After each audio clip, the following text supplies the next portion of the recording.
স্যারকে বলো আমি 2 দিন পরে দেখা করতেছি। বন্ধু কেমন আছিস? আলহামদুলিল্লাহ ভালো। আমার কিছু টাকা লাগছিল রে বন্ধু। কত ভাই? 20,000 টাকার মতো। কি করবেন ভাই 20,000 দিয়ে? ভাই বলে বন্ধু বড় করিস না, আমি তোর বন্ধু। দেখেন আমার 3 দিন পরে কিস্তি। ভাই আমি 2 দিন পরে আমি টাকা দিয়ে দেবো ভাই। শিওর 2 দিনের মধ্যে দিতে পারবেন তো? হ্যাঁ বন্ধু 2 দিনের ভিতরে দেবো, প্লিজ না করিস না। ঠিক আছে, তোমার যেহেতু প্রয়োজন তাহলে তুমি তোমার কাজটা সেরে নাও। আর 2 দিনের ভিতর কিন্তু আমার কিস্তি, এটা মাথায় রেখো। ওই বেটা আয়।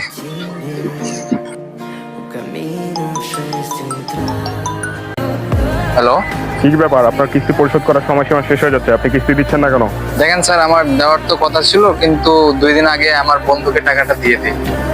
স্যার আমি কালকেই আপনার টাকাটা দিয়ে দেবো। ঠিক আছে, কালকে যেন আর মিস না হয়। জি স্যার, জি স্যার। কিরে ভাই, তোর সাথে কি কথা ছিল?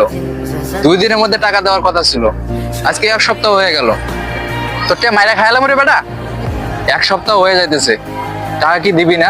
এবার রাস্তায় চিল্লাচিল্লি করতেছিস কেন? লোক তো আছে আশেপাশে অনেক, এবার আমার মান সম্মান যাবে না? মান সম্মান?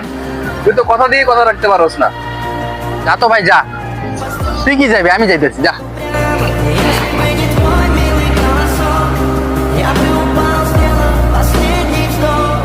ওই দেখ তোর বন্ধু যাইতেছে, তুই কি ওর সাথে কথা বলিস না? কিছু না, আসলে খারাপ সময় একজনের উপকার করে দিয়েছিলাম। বুঝলাম না।